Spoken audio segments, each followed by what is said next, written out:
What's up, everybody? Welcome to the Gooner channel. And, well, hopefully we can all agree it's been a fantastic summer transfer window so far. We went and got the player we really wanted in Declan Rice, broke the British transfer record and beat off competition from treble-winning Manchester City. We signed Kai Havertz, who at one point was thought of as the best young footballer of his generation, particularly in Germany. And we've signed versatile right-back, centre-back, Jurrien Timber from Ajax, who loads of promise. And that said, it has gone a little bit quiet, right? After initially thinking that Thomas Partey would be moving on, that Kieran Tierney would be moving on, there haven't been any movements out of note, and there's nothing else and no one else has come in. But that hasn't stopped people linking players to us. Just the other day, I did a video on the midfielders, every midfielder who's been linked to an Arsenal move, and it's about 15 of them. It seems like every other day, a new player gets mentioned alongside Arsenal and they're just about to sign. Earlier on this week, it was Kudus. Now looks more likely that he'll go to Chelsea. But yesterday, the latest in this long line of midfielders linked with Arsenal was the 23-year-old young Gremio midfielder, versatile, can play equally on the wings as centre midfield, attacking midfield, box-to-box midfield.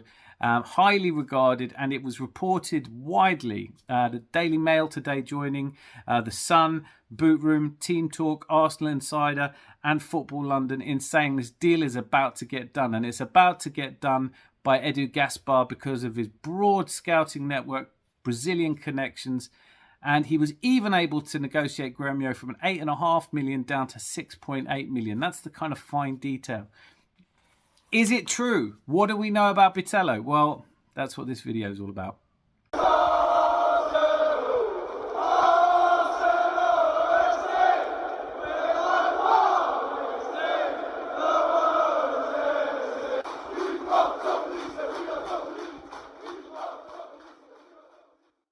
Well, first of all, Bitello's not actually his name. Of course not. He's Brazilian. His real name is João Paulo de Souza Mares, and he is 23 years old, has spent all of his career so far playing in Brazil, signed from Cascavel to the Gremio Academy, worked his way up. He's now played 50 times and scored 11 goals. When I say he's versatile, he really is. He has actually even played right back. He's equally competent as a box-to-box midfielder or as a number 10, and over the game time that he's had in the last season and a half, he's spent almost as much time on left and right wing as well. So really can play anywhere across the midfield. Now, obviously, I don't know an awful lot more about him than you do. But if you do want to see a player who's exciting, thrilling, great on the ball, tricky with a great pass and somebody who has a real eye for goal, then I suggest you watch his highlights reel. It is, anyone who loves football will love this, and it's one of the things we love about Brazilian players, full of flair. So, is this the next deal to come in? Are we looking at the next Martinelli? Honestly, I feel like I've got to pour a little bit of cold water on this, and there are two main reasons for that, I think. One, whenever a transfer like this comes up, whoever it is, it's not like this has come out of one of the sources connected to Arsenal. This isn't a Charlie Watts or a David Ornstein that have brought this to our attention. This is the Italian website Tutto Mercato Web, who have apparently some inside information. Now, in this case, we're supposed to believe that Arsenal are looking to sign Gremio, and the best information on this is from Italian sports website Tutto Mercato Web. Why would they have the inside scoop on this? And why would it have been leaked to them at all? Now, when I mention the kind of publications who are talking about this as if it's a done deal, they all list Tutto Mercato Web as their source. And that, for me, is a little bit troubling. Fabrizio Romano has actually weighed in on this as well, by the way. And he's somebody who stakes his reputation on getting these things right and doesn't, to his credit, get a lot of them wrong. But this is far from a here we go from him. In fact, his quote on this is, "My understanding is that Bitello is one of many talents followed and monitored by Arsenal's South American scouting teams, and he's doing very well at Gremio. Let's see if they open talks in the next few days. Rumours have been there since 1 month, but we are still waiting for an initial move or bid at the moment." seems far more likely, doesn't it?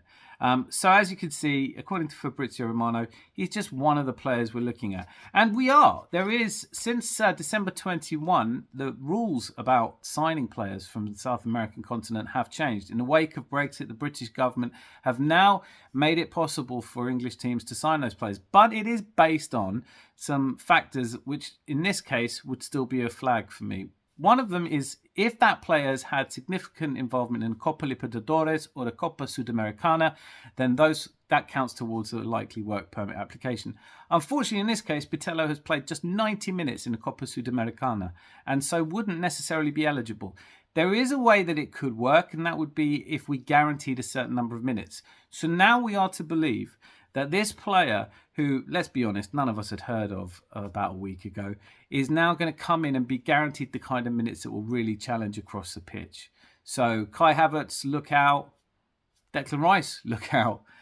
Maybe Saka and maybe Martinelli, your days are numbered. No, look, the reality would be if we signed him on a promise of minutes, we would almost certainly have to loan him out straight away.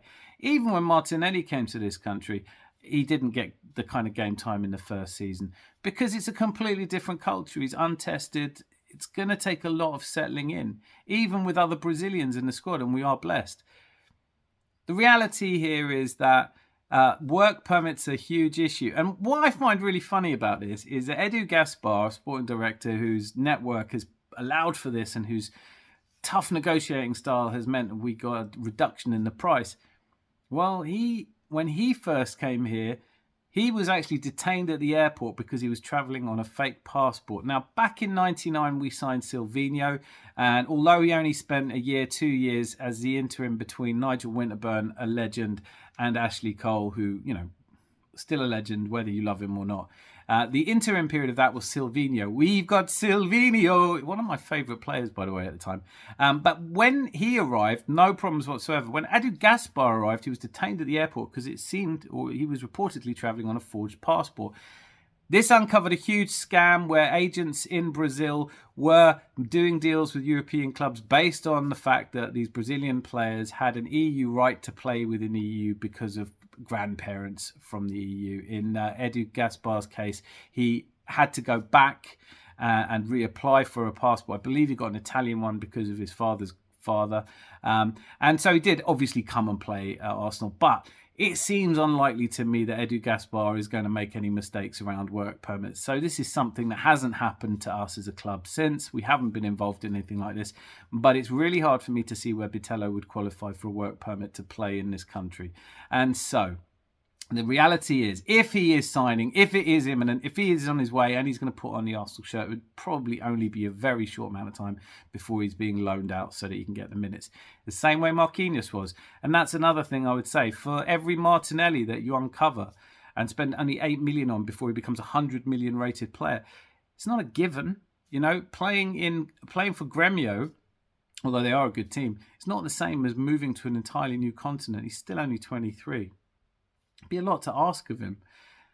I'm not sure that we're not signing him, but I am saying, look, this is not going to be one of the big transfers of the summer. And I would still really like to see a different source come in on this. Otherwise, my prediction here is by the weekend, we're all going to be talking about another player who is potentially about to come to Arsenal, sources close to, and all of this stuff. Deep breaths, everyone. The positive news here is that, the Community Shield is on the 6th of August. So it's 11 days away. And I am so glad that we're going to have some actual football to talk about. But it has been a great transfer window. Let me know in the comments if you know anything I don't know. If you know of another player, probably by the time I release this video, it'll be somebody else that's being speculated. Anyway, until I see you again, be lucky and lots of love.